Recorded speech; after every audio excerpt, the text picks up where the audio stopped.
সবাই যখন একসাথে হই তখন আমরা সবাই মিলে অনেক এনজয় করে থাকি। তো চলে গিয়েছি এক জায়গায় লাঞ্চ করার জন্য। তো কোথায় গেলাম এবং কি কি করলাম, কি খেলাম তা নিয়ে হচ্ছে আজকে আমার এই গল্পটি। তো চলুন শুরু করা যাক। আসসালামু আলাইকুম। হ্যালো সুইট পিপল, কি অবস্থা সবার? আই হোপ সবাই ভালো আছেন।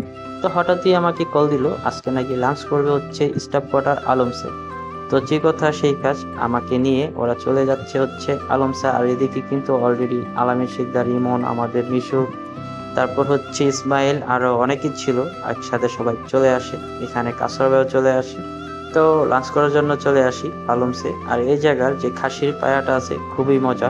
তো এখানে সেই খাসির পায়া নিলাম, তার সাথে নিলাম হচ্ছে কিছু ভর্তা আইটেম। আর এদিকে আমাদের আমির হামজা এবং আমার বন্ধু ইমন, ওদের কাছে নাকি এই জায়গার কাচ্চিটি ভালো লাগে, তো তোরা দুজন মিলে দিল কাচ্চি অর্ডার। আর আমরা খাচ্ছিলাম হচ্ছে বাঙালি খাবার। আর এই জায়গার খাবারটা কিন্তু দুপুরে বেশ মজার হয়।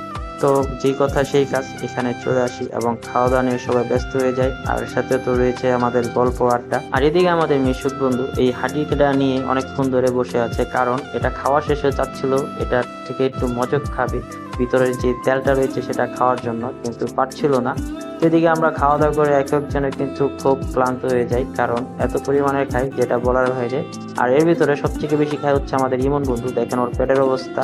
তো এটা নিয়ে কিন্তু আমরা সবাই অনেক ফান করছিলাম যে দেখ ইমনে খাইতে খাইতে কি এক অবস্থা। আর এটাকে নিয়ে ইমন অনেক হাসছিল। আর এদিকে মারামারি লেগে গেল ওরা দুই বন্ধু, কারণ ওরা হচ্ছে একজন গার্লফ্রেন্ড, একজন হচ্ছে বয়ফ্রেন্ড। মিশুক হচ্ছে বয়ফ্রেন্ড, আর তার সাথে আমার আমির হামজা হচ্ছে, ওই হচ্ছে ওর গার্লফ্রেন্ড। তো সেটা নিয়ে আমরা একটা ফান করছিলাম, এই জায়গায় একটা বড় বিষয় ছিল।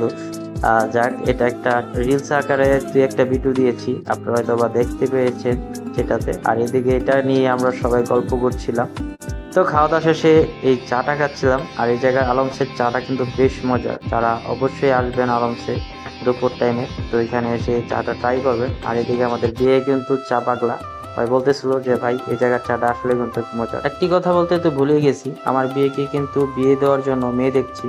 যদি কারো কাছে ভালো মেয়ে থাকে তো অবশ্যই কিন্তু আমাকে জানাবেন, কারণ বিয়েকে একটা বিয়ে দিতে হবে। অনেকদিন হয়ে গেল মেয়ে দেখছি, তো এবার যেহেতু ফিল্ডে নেমেছি অবশ্যই বিয়ে কাজটা শেষ করে দেব। তো গল্প করতে করতে কিন্তু সময়টা প্রায় শেষ পর্যায়ে। তো ভিডিওটি কেমন লাগলো তো অবশ্যই কমেন্টে বলবেন। আর সবাই ভালো থাকবেন, সুস্থ থাকবেন। নতুন কোনো ভিডিওতে আবার দেখা হবে। ধন্যবাদ সবাইকে।